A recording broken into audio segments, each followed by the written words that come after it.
থেকে যে কি হয়ে গেল কিছুই বুঝতে পারলাম না। স্বপ্ন ছিল, কথা আশা ছিল, সব শেষ হয়ে গেল আমার।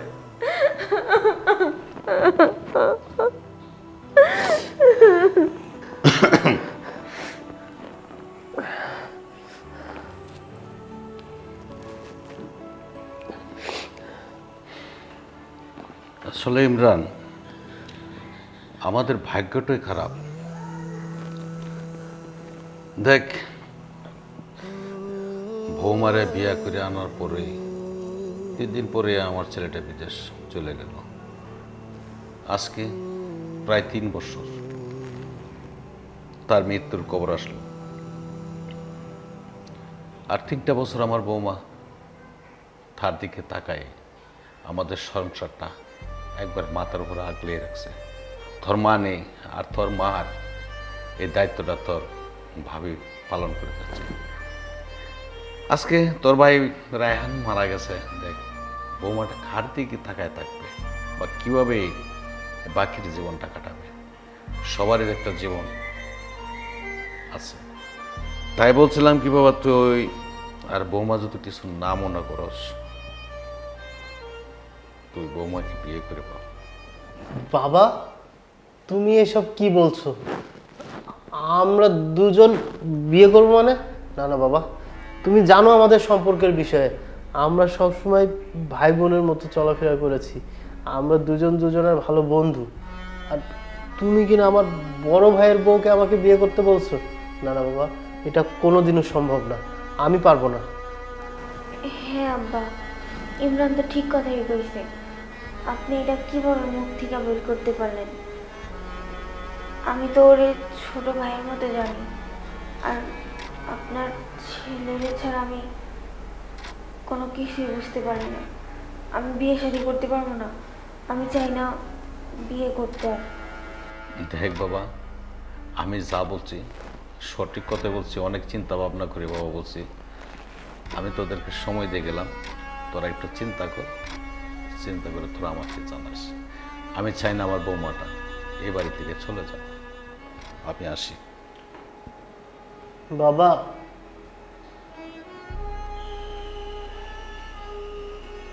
আচ্ছা ভাবি, বাবা যেটা বলে গেল এটার কি করা যায় বলো? না না, বাবা যে কথাটা বলছে এসব নিয়ে এখন আমি ভাবতে পারবো না। আমাকে একটু ভাবতে দাও। আমি পারবো না এগুলো করতে, পারবো না।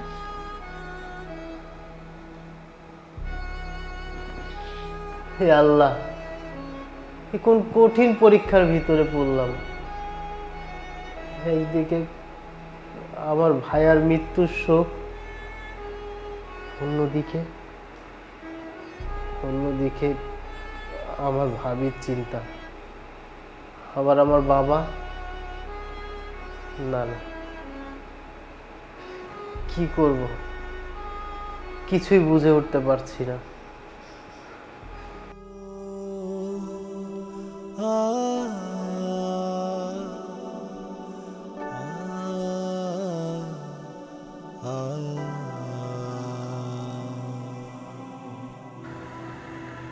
আল্লাহ, তুমি এটা আমার কোন পরীক্ষার মধ্যে পালাইছো? কি করব আমি এখন বুঝতেই পারতেছি না। 3 দিন হইল না আমার স্বামী আমার রাইখা বিদেশ চলে গেল। বিয়ের পরে আমার স্বামীর সাথে একটু ভালোভাবে থাকবো, তাও পারলাম না। কি করব বুঝতেই পারতেছি না আমি। একদিকে আমার ছোট ভাই, আর একদিকে আমার শ্বশুর। আমার ছোট ভাইকে আমি কিভাবে বিয়ে করব? এটা কিভাবে সম্ভব? আল্লাহ, আমি কি করব তুমি বলে দাও। আমার বাবাও নাই, মাও নাই যে আমি তাদের কাছে যাব। এই বাড়ি ছেড়ে তো আমি কোথাও যাইতেও পারবো না, কিচ্ছু করতে পারবো না আমি।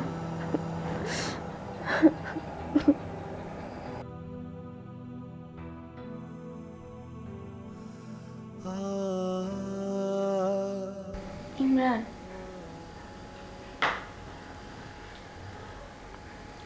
আমি তো কিছুই ভাবতে পারতেছি না কি করব। বাবাও ওইদিকে চুপচাপ করে বসে আছে, কোনো কথাই বলতেছে না। আর তুমি তুমি তো আগের মতো আমাকে কোনো সময়ই দিচ্ছ না। আমার একা একা লাগে, খুব খুব কষ্ট হয় আমার। তুমি বলো না আমাকে কি করলে ভালো হবে, সেটাই আমি করব। তুমি সিদ্ধান্ত দাও আমাকে। সিদ্ধান্তের কথা বলছো? আমি তো অনেক কিছু ভেবে রেখেছিলাম। আমি মাঝে মাঝে দুষ্টামি করে বলেওছি আমি কখনো বিয়ে করবো না, তুমিই বল।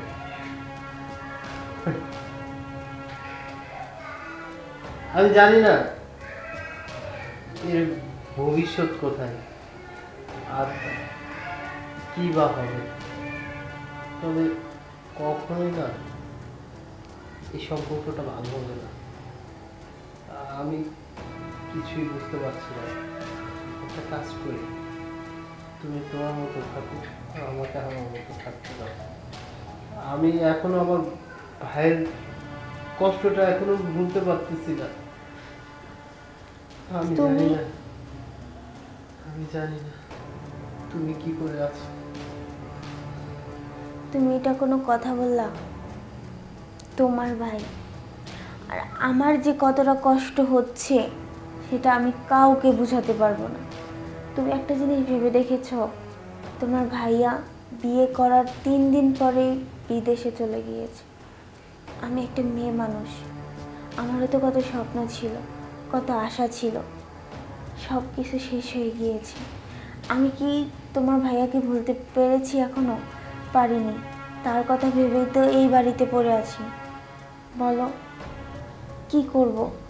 কি করলে বাবা হাসি খুশি থাকবে, বাবা আগের মতো আমার সাথে কথা বলবে, তোমাকে আগের মতো আমার কাছে পাবো।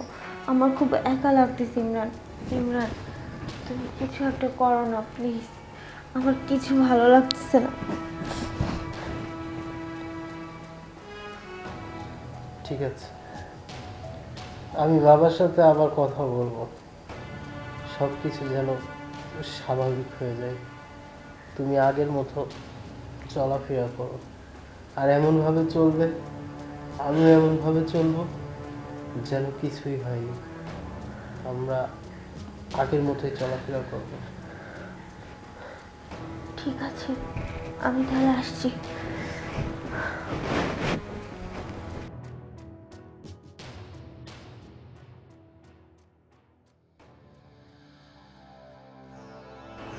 চাচা, সবচেয়ে বড় দুঃখের বিষয় হলো রায়হান আপনাদের জন্য এত কিছু করছে, কিন্তু আপনারা কি করলেন? রায়হান বিদেশে মারা গেল, লাশটাও দেশে আনতে পারলেন না। এটা আসলে মানে খুবই দুঃখজনক একটা বিষয়। তো যাই হোক, আসলে আমরা যে কারণে আসছিলাম কারণটা আপনাকে একটু বলি, আপনি মুরবি মানুষ বুঝতে পারবেন। এখন বিষয় হচ্ছে যে আপনার ঘরে আপনার বৌমা আছে, বিধবা একটা মেয়ে। তো কাকা, সমাজ বলতে তো একটা বিষয় আছে। এখন সমাজে তো আমরা বসবাস করি, এখন সমাজের চোখে তো কাকা এইগুলো অনেক খারাপ বিষয়, ঠিক আছে?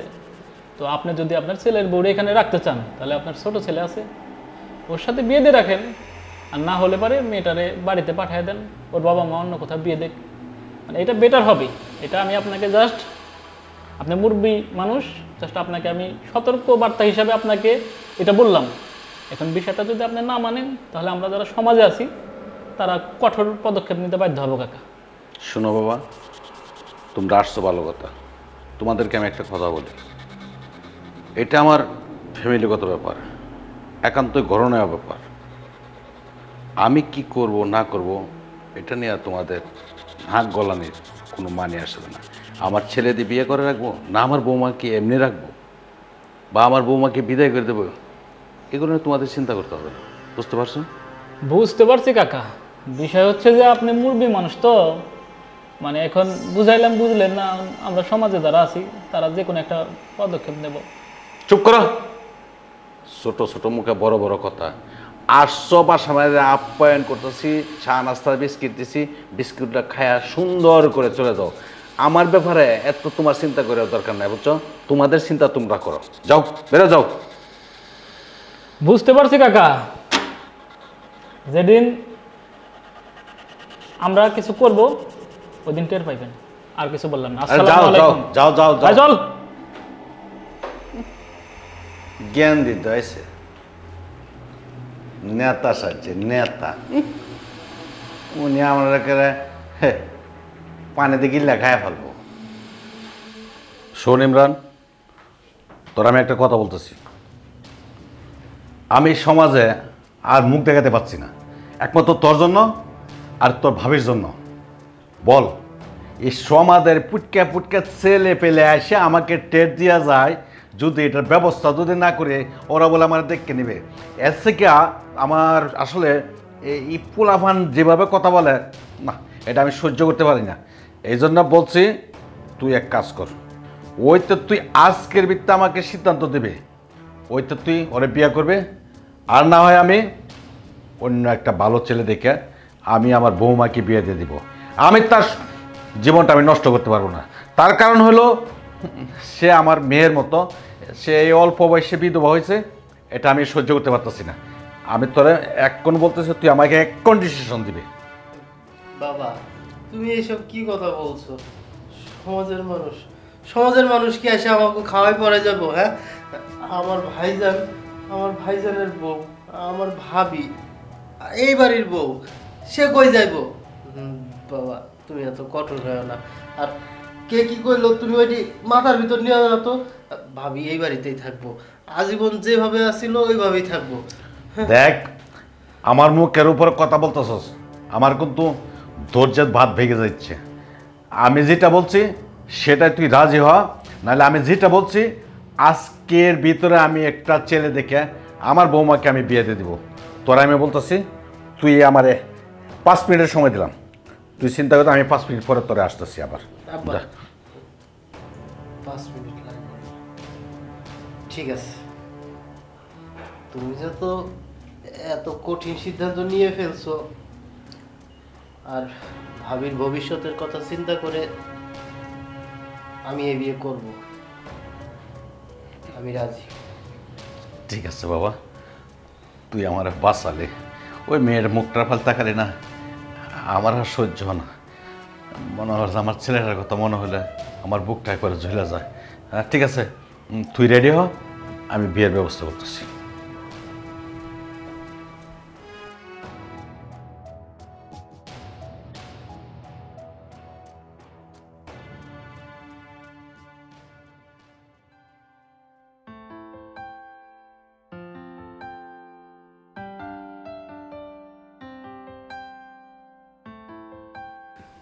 দেখো ভাবি, আমার আর কিছুই করার ছিল না।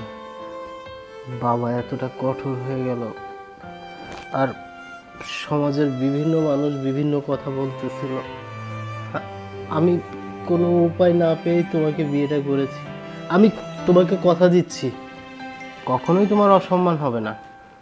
আমি তোমাকে আগে যেমন সম্মান করতাম ঠিক তেমন সম্মান করব, আমার বড় ভাইয়ের বউ হিসাবে। তুমি তুমি কিছু মনে করো না, তুমি যেন এই বাসায় থাকতে পারো, এই জন্য আমি বাধ্য হয়ে এই কাজটা করেছি। আমি আর কি বলবো, যা হবার তাই হয়ে গেছে, কি আর করার আছে বলো। আমিও তো পারতেছিলাম না তোমার ভাইয়াকে বলতে, কি করবো বলো।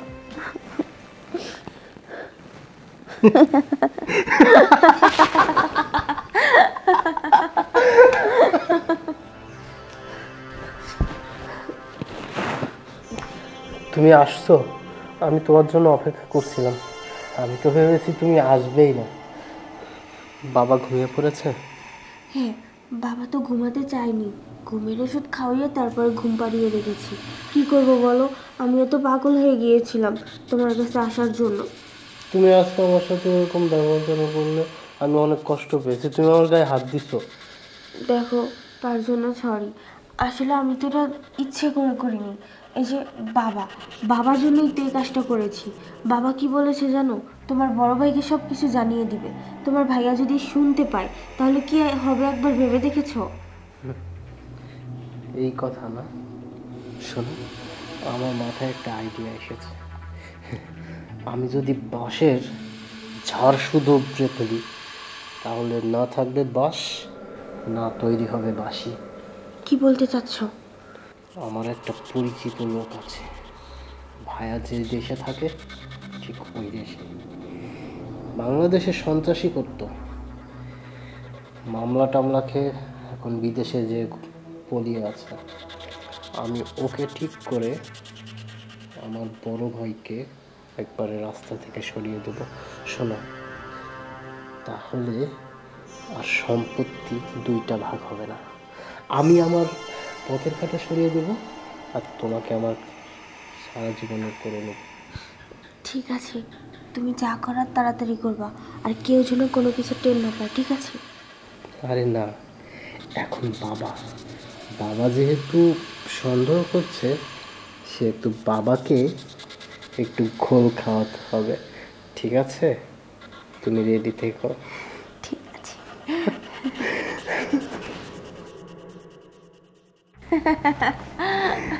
দেখছো? তুমিও না অনেক চালাক। আরে তোমাকে ভালোবাসি বলেই তো চালাকটা হয়েছি, বাবাকেও বুঝতে দিলাম না, আর ওই দিক থেকে আমার পথের কাঁটাটাকেও সরিয়ে দিলাম। এখন সম্পত্তি শুধু আমার, আর তোমাকে নিয়ে সারা জীবন সুখে থাকবো। আমার এই বুকের ভেতর তোমাকে আমি আগলে রাখবো।